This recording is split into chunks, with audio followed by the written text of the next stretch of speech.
En 88, donc, je traversais le plateau du Rupchou dans l'Himalaya et je portais un sac à dos de 40 kilos comprenant une toile de tente, son armature, plus l'armature du sac à dos. Quand m'est venue l'idée de s'aider du vent sur Terre tel qu'on le fait sur mer. Et donc de réutiliser la toile de tente comme voile de propulsion et l'armature de la toile de tente comme mât de voile. Alors une fois que tu as ton prototype pré-série, ben, encore faut-il l'essayer, le tester et puis le confronter à la dure réalité quotidienne dans différents endroits, là où tu avais rêvé de t'envoler avec, là où tu avais rêvé de traverser les grandes plaines. C'est pour ça que je suis allé donc dans l'Himalaya, au Ladakh en janvier dernier et au Groenland en avril dernier.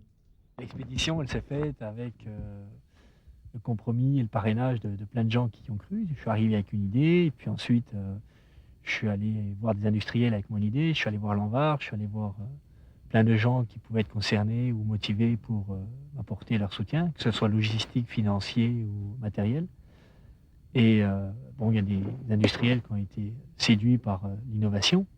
C'est la première fois qu'un homme pense à se fixer à un mât, rendu solidaire du corps de l'homme par un baudrier et un harnais, dans le sac à dos. Et de là, donc, il y a une dérivation sur un tas de sports, à ski, à vélo, patin à roulettes, patin à glace, skate, etc.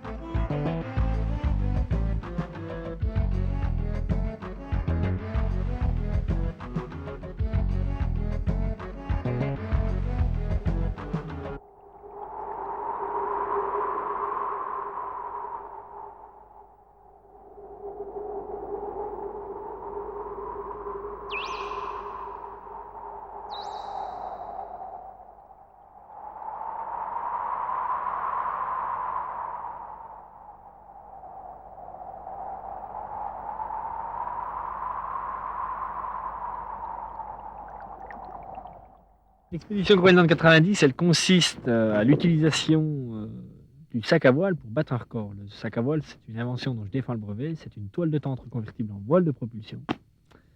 Et si je suis venu au Groenland, c'est pour en fait trouver le terrain propice à l'utilisation du produit, puisque j'ai besoin de vent et de neige.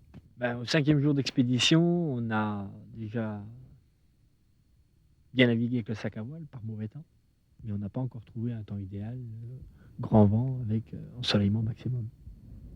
C'est vrai que la glace est là, le terrain est là, mais bon, le vent est très aléatoire. Ben, le site retenu, c'est Diskofjord, c'est un petit village au pied des montagnes, donc à l'embranchement de 5 fjords, là où on avait le maximum de chances de trouver des vents assez violents dans tous les sens, quoi.